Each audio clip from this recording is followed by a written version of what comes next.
पहले भी आप मोदी भक्त रहे हैं, पहले इसका मतलब। हाँ क्यों, मुझे तो लग रहा आप भी मोदी भक्त होंगे। अरे इस देश में इतने सारे मोदी भक्त थे, जब तो मोदी जी आए। पहले ये ऐसे जो है इंदिरा गांधी जी के जो है कांग्रेसियों के भक्त थे। विश्वास कैसे टूट गया आपका मोदी जी से? क्यों मेरा विश्वास नहीं, आपका नहीं टूट गया? अरे अब तो सबका विश्वास टूट गया। आप भी तो घर घर मोदी, हर मोदी की बात कर रहे थे। ये वही मोदी है जो बनारस के अंदर चुनाव लड़ने के लिए गए और उन्होंने कहा ना मुझे किसी ने बुलाया है, ना मुझे यहाँ भेजा गया है, मुझे तो केवल और केवल माँ गंगा ने बुलाया है। आज गंगा का हाल देखो क्या हो रहा। गंगा अपना दर्द जो है किस तरीके से रो रही। गौ माता का हाल देखो किस तरीके से हो रहा। देश के अंदर ये दंगे करवा रहे। मणिपुर पिछले 3 महीने से जल रहा, हरियाणा जलने लगा, चिंगारी दिल्ली तक पहुंच रही और ये मोदी जी है कि बोलने को तैयार नहीं। जब ये बात मुझे समझ आ रही, आपको समझ आ रही, क्या हिंदुस्तान के 142 करोड़ लोगों को ये बात नहीं समझ आ रही? पब्लिक है, ये सब जानती है अंदर क्या है बाहर क्या है, ये सबको पहचानती है। एक देशभक्त होने के नाते मेरा भी खून खोलता है जब मेरे से ये पूछते हैं कि भाई देश विश्वगुरु बन रहा, तो बड़ा दर्द होता है। जिस देश में युवा सुरक्षित ना हो, जिस देश की महिला सुरक्षित ना हो, जिस देश में किसान सुरक्षित ना हो, जिस देश में मजदूर सुरक्षित ना हो, वो देश कभी विश्वगुरु बन सकता है क्या? भाई मेरे हिसाब से तो बन नहीं सकता।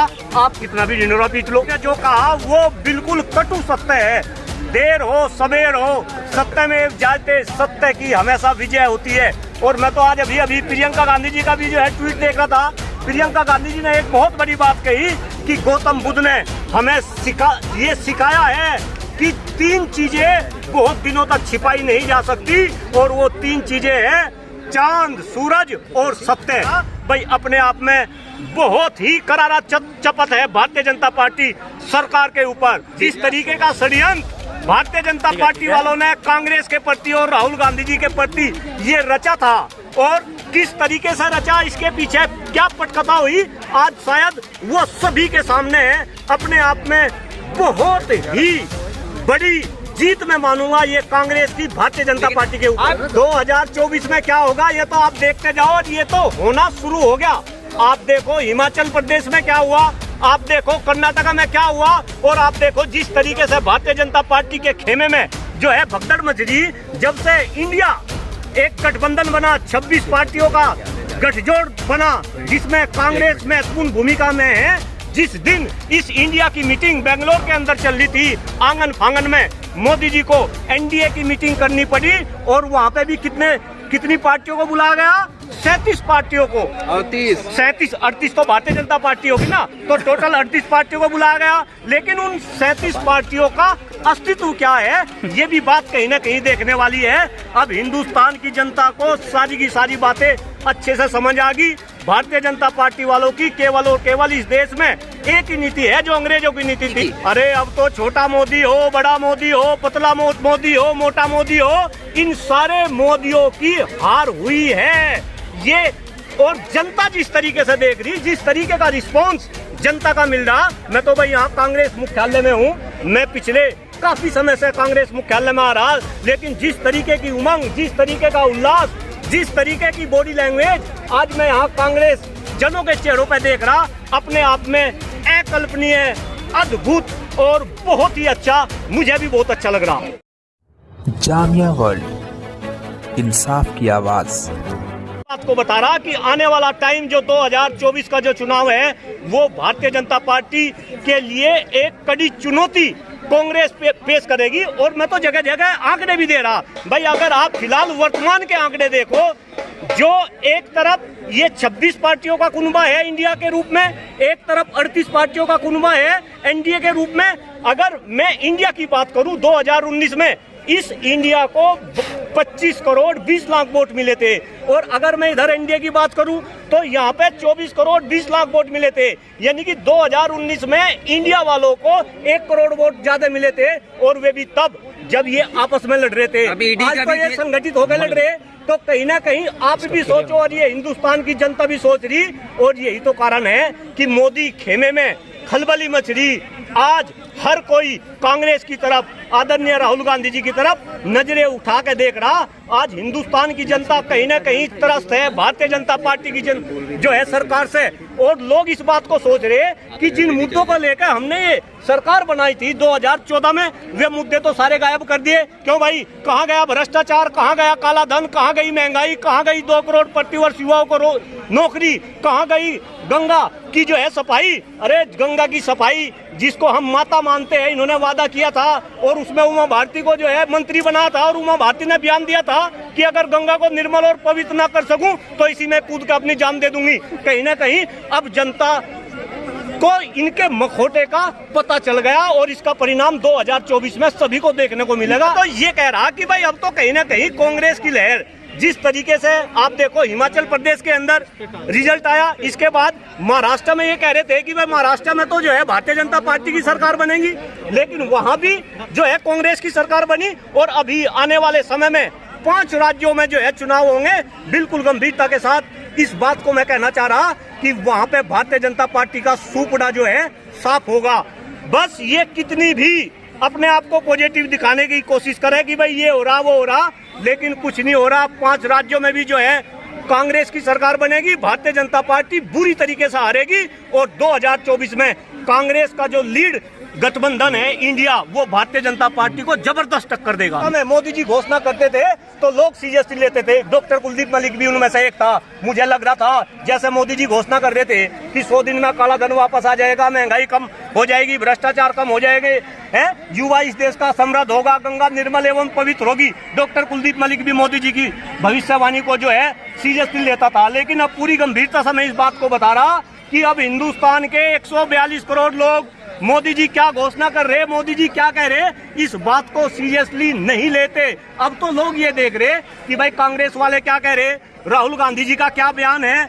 आज पूरे देश और देश नहीं विदेश के अंदर भी जो भारतीय बैठे, उनकी निगाह सुप्रीम कोर्ट के डिसीजन पे टिकी थी, और जैसे ही सुप्रीम कोर्ट ने अपना डिसीजन दिया, आज देश के साथ साथ विदेशों में भी जो भारतीय है उनके चेहरे भी जो है खुशी के मारे जो है झूम उठे। कहीं पहले भी आप मोदी भक्त रहे हैं, पहले इसका मतलब? हाँ, क्यों? मुझे तो लग रहा आप भी मोदी भक्त होंगे। अरे इस देश में इतने सारे मोदी भक्त थे, जब तो मोदी जी आए। पहले ये ऐसे जो है इंदिरा गांधी जी के जो है कांग्रेसियों के भक्त थे। विश्वास कैसे टूट गया आपका मोदी जी से? क्यों? मेरा विश्वास नहीं, आपका नहीं टूट गया? अरे अब तो सबका विश्वास टूट गया। आप भी तो घर घर मोदी, हर मोदी की बात कर रहे थे। ये वही मोदी है जो बनारस के अंदर चुनाव लड़ने के लिए गए और उन्होंने कहा ना मुझे किसी ने बुलाया है, ना मुझे यहाँ भेजा गया है, मुझे तो केवल और केवल माँ गंगा ने बुलाया है। आज गंगा का हाल देखो क्या हो रहा। गंगा अपना दर्द जो है किस तरीके से रो रही। गौ माता का हाल देखो किस तरीके से हो रहा।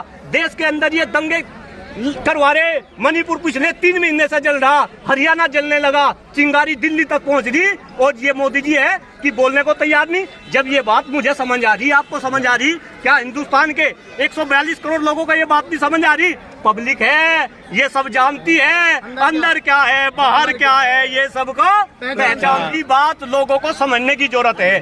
जब ये 2014 में आए और जैसे वादे इन्होंने करे, मैं बिल्कुल गंभीरता से बता रहा, मोदी जी तो पता नहीं सही कहे या गलत कहे कि ये देश विश्व गुरु मैं बना दूंगा, लेकिन अगर 2014 में जो वादे करे थे, अगर मोदी जी उनमें से 50% वादे पूरे कर देते तो ये देश हकीकत में विश्व गुरु बन जाता। लेकिन 2014 में आने के बाद 5 साल तक जो है वादे पूरे नहीं हुए। इसके बाद 2019 का चुनाव आया, 2014 में पब्लिक बहक गई, फिर 2019 में भी उन्होंने बहका ली।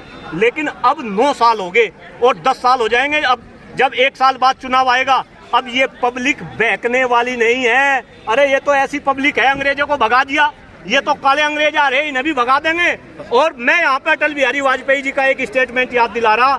उन्होंने संसद के अंदर कहा था कि पार्टियां आएंगी जाएंगी, सरकारें बनेंगी बिगड़ेंगी, लेकिन ये देश सर्वोपरि होना चाहिए। भारतीय जनता पार्टी वाले अटल बिहारी वाजपेयी जी के उस स्टेटमेंट को याद करें।